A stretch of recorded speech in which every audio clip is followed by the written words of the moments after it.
Welcome back to Coffee and Conversation. Audie is probably not going to make an appearance in this video.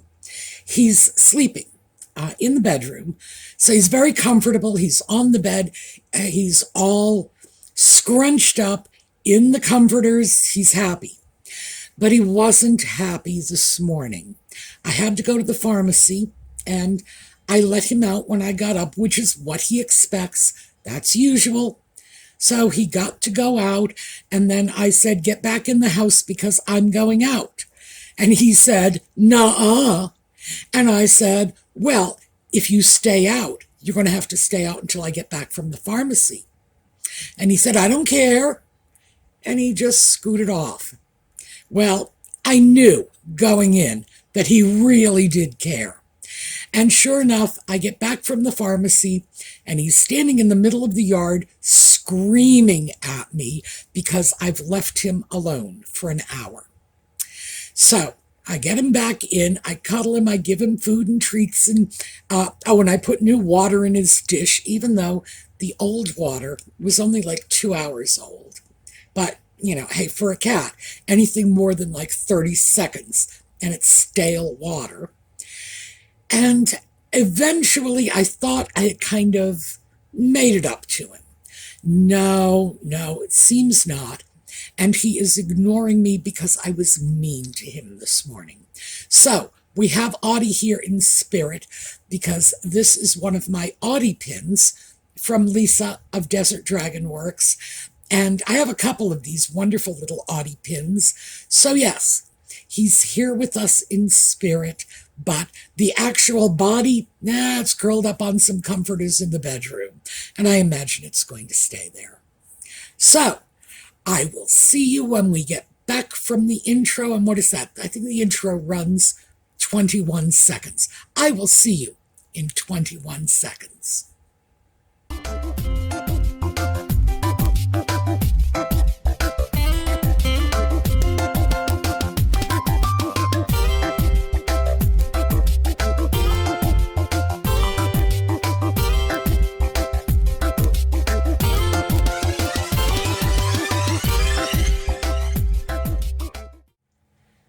So I have been watching some YouTube videos lately, and this has not been my usual assortment of YouTube videos. I tend to watch mostly views on history and sewing. Yes, I love the sewing channels. I've got a nice little collection of them. I watch videos from fashionistas mostly so I can keep abreast of this. But what I've taken a look at lately are some videos that are dealing with social issues. And one of them very recently was a video on YouTube that was talking about a video drama that was taking place on TikTok. I know. This is downright surreal for me because I'm not on social media. I do YouTube videos, but I'm not a social media person. And I thought to myself, okay, YouTube is talking about videos on TikTok. Yeah, am I so deep in the quagmire I may never find my way out again?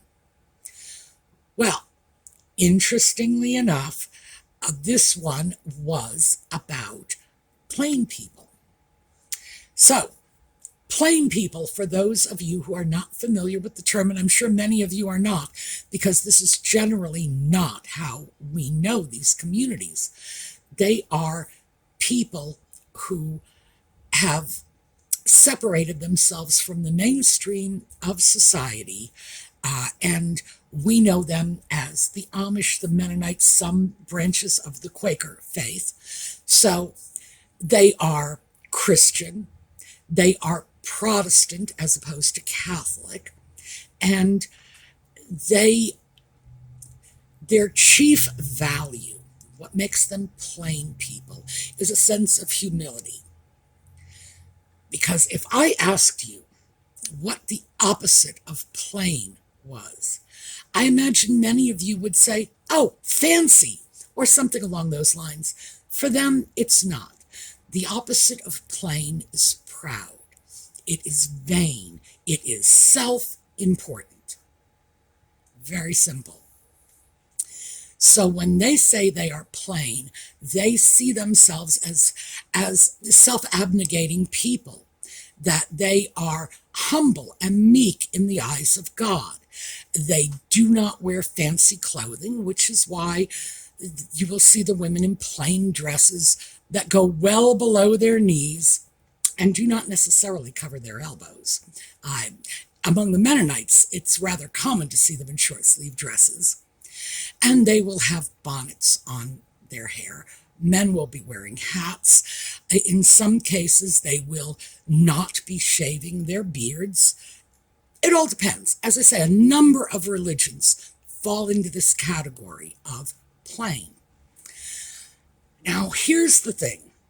In general, plain people are not going to be on social media. Their religious beliefs run contrary to this, because engaging with social media is engaging in the world, and they follow the admonition to get yourselves out from among them. Live as a separate people dedicated to God. So, general rule. If they are going to engage with social media, it's usually not in the way I am engaging in social media right now. This would be seen as proud.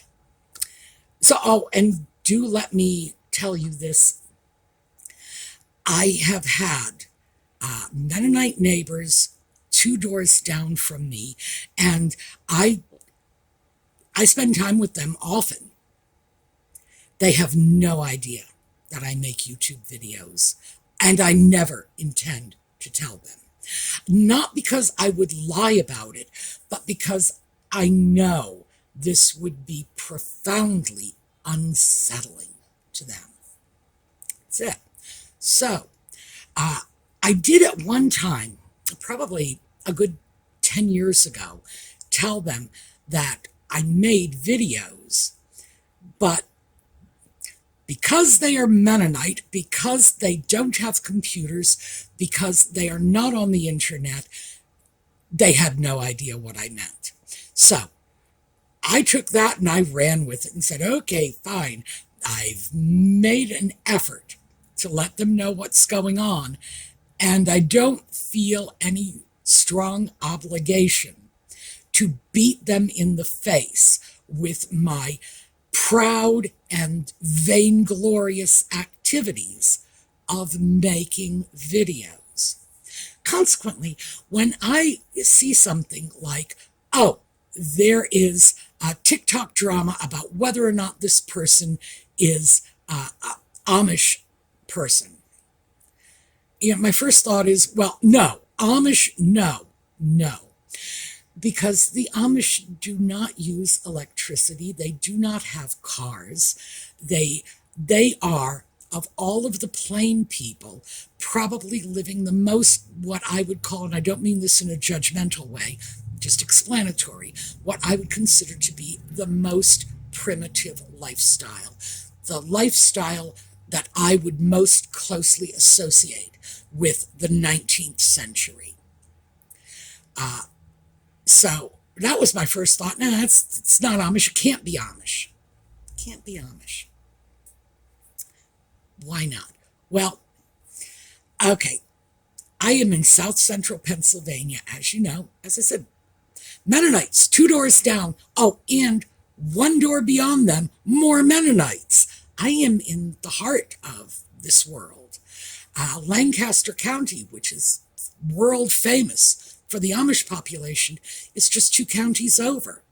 So these are people with whom I cross paths almost daily. Well, certainly my neighbors almost daily. So yes, I'm very much aware of what the restrictions are in their lifestyles.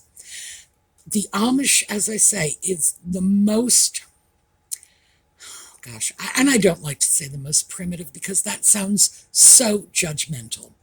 The most similar to that of a 19th century person, I'll put it that way. Mennonites have cars and phones and electricity and running water, etc., etc. So for them, it's not such an issue. But among the Amish, most Amish people who have been born and bred in the community are not even likely to have a clear understanding of what the internet is. Mennonites, because they tend to be out in the world a little more, yes.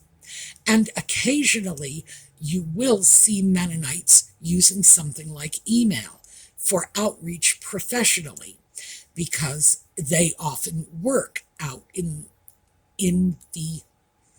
out among the rest of us, let me put it that way, as do the Amish, but generally they are not so technology dependent as the rest of us.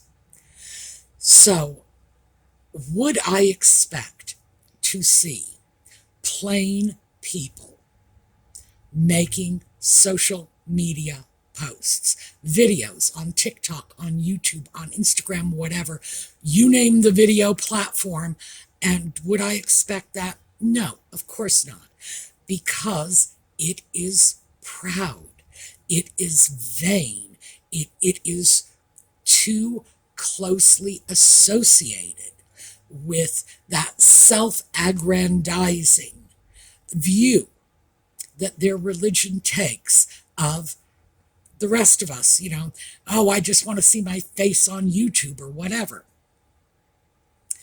I have, interestingly enough, seen threads of this from people of other religions. There is an Orthodox Jewish woman with YouTube videos that I occasionally tune into, and she does not show her face.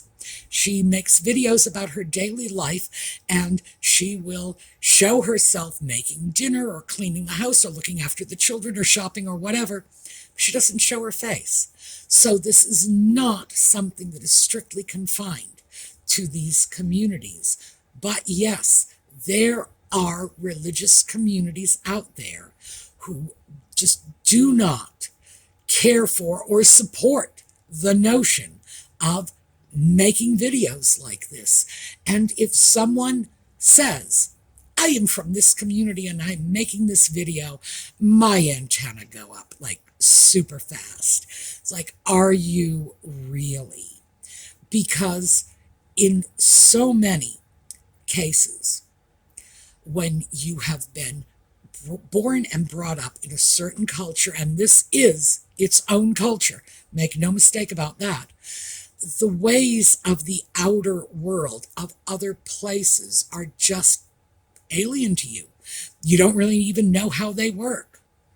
So I was thinking about that, and I thought to myself, well, why are we having a drama about whether or not a plain person is making a video? Because if they are, in fact, actually a plain person making this video, they are on their way out of the religion, because they have already given up a large piece of the belief system that makes their religious points of view unique to their community. So, and even if they are not voluntarily exiting, it is very likely that when someone finds out what they are doing on social media, be it their religious elders or their parents or a spouse, who knows, someone with authority in their life, the video will be stopped. So, I don't know. I just found it very, very unusual. And I guess to some extent it does trouble me that these people, that's an awful way to talk about someone.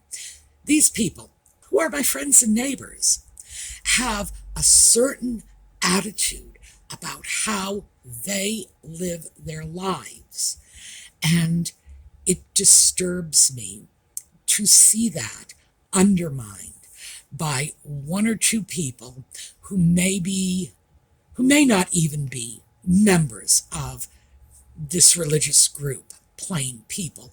They may be imposters. I hate to say that, but it's always a possibility because TikTok is full of imposters. I mean, people pretending to have dreadful terminal illnesses is just scary. TikTok is a scary place. But it disturbs me to think that these people that I know and care about are having their religious perspective undermined by people taking it to social media as like some kind of wild joke. Now, some of you will remember that when the tree fell on my schoolhouse, and I spoke about this on videos at the time, that mess of tree, and we are talking a 40-foot oak, that was carted out of here on 3 flatbed trucks. That's how much wood there was.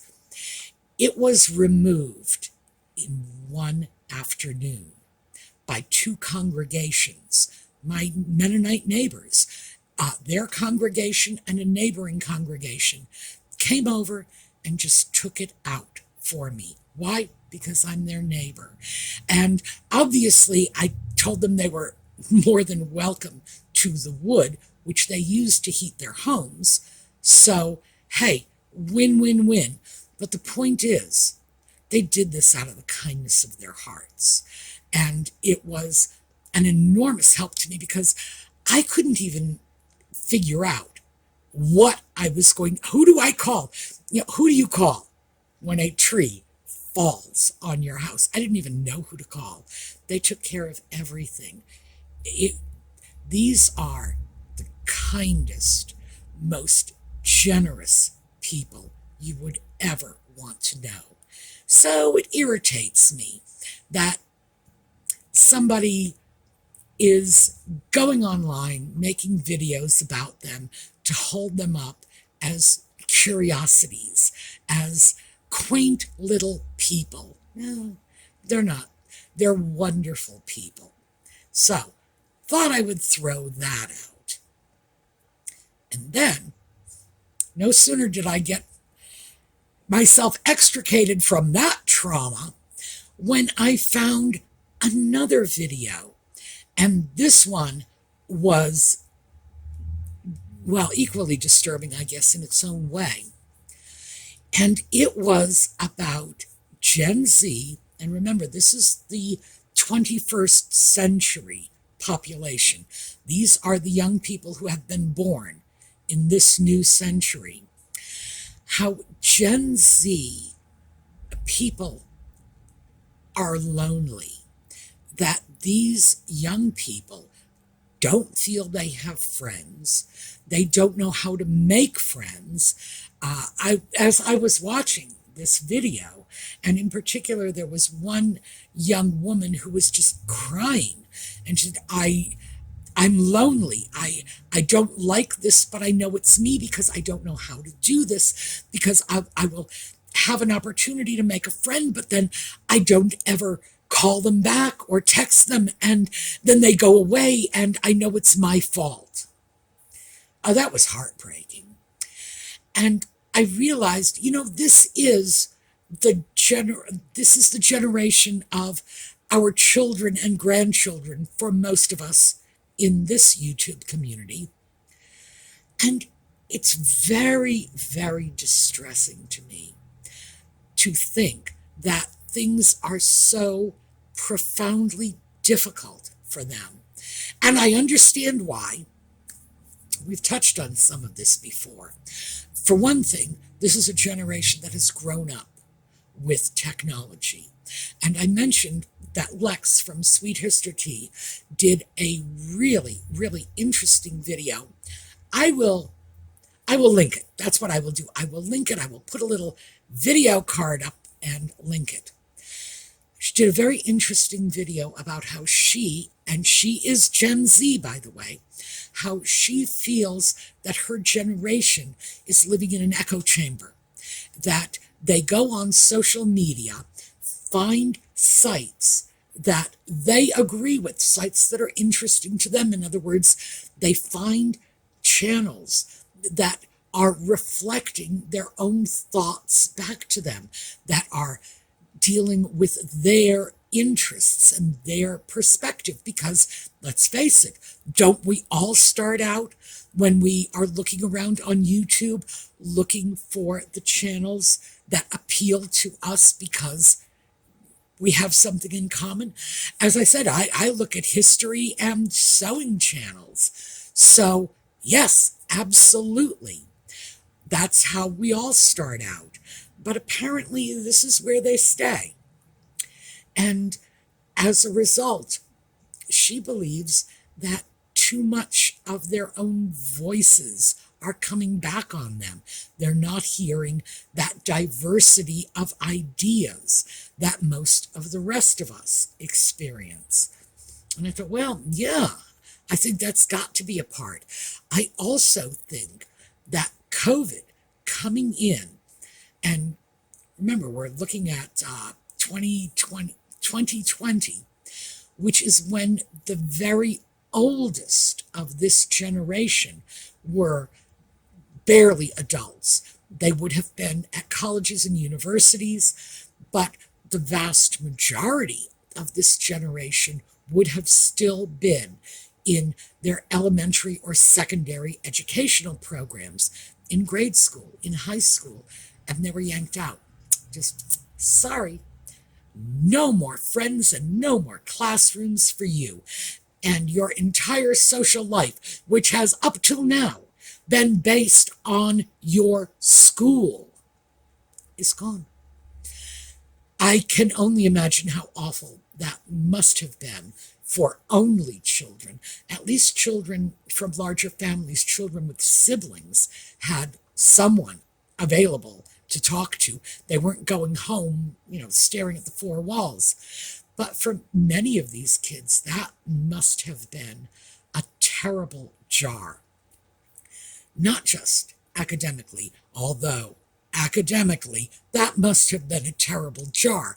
Because remember, they were sent home to parents, not to remote education, but to parents who may not have had the first idea of how to teach children, and teaching no matter what. This was the educational system saying this, which is crazy. No matter what the educational system may have told parents back in 2020, teaching is a career for which you need to be educated. You would think educators would know this. You don't just send kids home with a book and say, well, Mom, you take over. Who cares if you know what you're doing? No. And if children have any degree of learning disability, any degree of social dysfunction, anything like that, that might be a challenge even for a trained educator to deal with, let's just throw that back on the parents. Just look at mom and say, well, yes, I know you're a receptionist at a doctor's office, but now you're an English teacher. So, yes, I'm sure the academic suffering was great, but the social suffering, sometimes I think that frightens me more, because you can often, not always, but often, make up for deficient academics. But how do you make up for socialization that really needs to come at a certain developmental stage in the child's life? So yeah, that is the curse that Gen Z is growing up with, just being yanked out of their world and told, oh yeah, well, that doesn't exist anymore. Because if we stop and think about it, and we'll all remember this, I'm sure we will, when we were children, everything was about our classmates or our siblings. Those were the children we knew. If you were in the 4th grade, it was very rare for you to have a friend in the 5th grade because they were so much older, or the 3rd grade because they were so much younger. Our friends were in our classrooms. And you yank that, what do you have left? Well, Gen Z, because they are resilient, I will say this for them, they are astoundingly resilient. They went online and they made new friends online. Sadly, many of them have not been able to transfer those systems of friendship generating out into the real world. They don't know how to make friends face to face. And apparently many of them are very, very lonely. And as I say, this is the generation of, for some of us, our grandchildren, the generation for others, our children. So we need to pay attention to this because we don't know. We have no way of knowing if our children, grandchildren, our Gen Z youngsters are crying themselves to sleep at night because they feel they have no friends, because they think they are never going to have a romantic partner in their lives. They are never going to have someone to confide in, someone to talk to when they're depressed or anxious or need support. And interestingly enough, that someone to confide in, that was the thread that came across in this video. Not so much, I don't have a boyfriend, I don't have a girlfriend, I'm miserable, but it was, I just don't have anybody to talk to. I don't have anyone to go to when I'm troubled, when I'm unhappy. So I think we really need to look at this. Why? Because we know how to make friends. We've been doing it all our lives. And I would ask all of you, if you have Gen Z people in your life, whether they are family members, neighbors, whatever, try to do a little outreach. Just try to engage them in some kind of dialogue about whether or not they have someone to talk to. Do they have someone to share their daily activities with? Pick up the phone. Oh, hi, Martha. This is what I did today. Do they have someone to go to when they're unhappy or troubled or anxious? And if they say no, then be a good-hearted soul and be there for them, because the only way they're going to learn how to make friends is by modeling on those of us who already know how to do it. We know how to make friends. We also know how to be a friend. And we can teach them by example how to do this. I'm not saying it is going to be easy. I am not saying it is going to be done overnight. But if these are young people in your life going through this, then these are young people in your life who are in a lot of pain. So, yeah, we need to do some outreach because, like I say, we are the ones with the skill sets, not them. They are simply up to their necks in friendlessness, and they don't know how to dig their way out of that pit. So that I thought was very interesting. Obviously,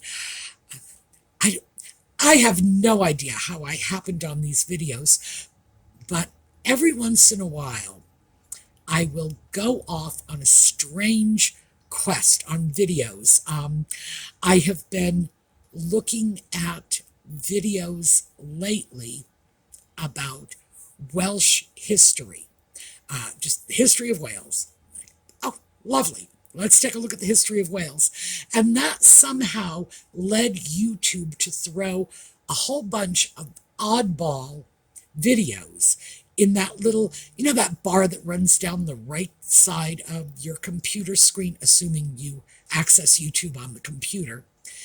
That bar that says, this is what we suggest for you. And I think that's how I got started, following one video to another to another. But yeah, that was what I wanted to throw out to you. I am very much aware of the fact that this is not happy and uplifting stuff, and I do apologize for that. But this is something that just sort of flooded in on me, and I thought I would absolutely share it with you. So the takeaways are, if you see videos that are allegedly made by plain people, please remember the people making the videos, simply by virtue of the fact that they are making videos in general, are not going to be typical of plain people. These are not representatives of plain religion, because plain religion doesn't do videos. There you go on that one. Number 2, our children, our grandchildren, our Generation Z loved ones might very well be in trouble. Now, let's hope they're not. Let's hope this video was just some weird clickbait thing and they're exaggerating a problem. But I don't know about the rest of you. I'm not going to gamble on that. I am going to start reaching out to the people I know in their early 20s and younger, just to make sure they are okay. Because, hey, what's the big deal? Hey, are you okay? What did that cost me? 3 seconds of my time. Whereas it could provide a world of hope to someone who is not okay. All right, so those are the 2 things. Plain people do not make videos. 2, Gen Z, at least some of them, are very lonely and don't know how to fix it. All right, as I mentioned, Audie has not come out.